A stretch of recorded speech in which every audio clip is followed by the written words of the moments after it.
Hello అందరికీ welcome back to my channel. ఏంది ఊడ్చే video చూపిస్తున్నాను, మాత్రం వీడియోని స్కిప్ చేయకండి, లాస్ట్ వరకు చూడండి, మీకు తప్పకుండా యూజ్ అవుతుంది. మనం వేసేసుకున్న ముగ్గులు కానీ కలర్లు కానీ ఇట్లా వేస్ట్గా పడేస్తూ ఉంటాము. అట్లా వేస్ట్గా పడేయకుండా మళ్ళీ రీయూజ్ చేసుకోవాలి.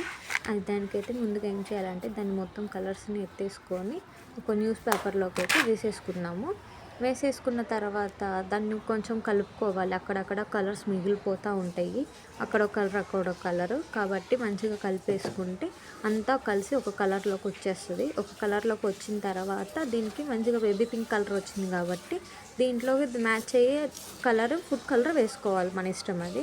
ఇది బేబీ పింక్ లాగా వచ్చింది కాబట్టి డార్క్ రెడ్ ఫుడ్ కలర్ అయితే బాగుంటుంది. దాంట్లో కొన్ని వాటర్ వేసేసుకొని ఫుడ్ కలర్లో దాంట్లో వేసేసుకొని కలిపేసుకుంటే మంచిగా కలర్ అయితే వచ్చేస్తుంది. ఇది మాత్రం వేస్ట్ కాదు, ఎప్పుడు వాటికైనా కూడా ఉంటాయి. కలిపేసుకున్నాక ఏ కలర్ అయితే వస్తుందో ఆరిపోయిన తర్వాత కూడా అదే కలర్ వస్తుంది. చూసారు కదా, మంచి డార్క్ పర్పుల్ కలర్ అయితే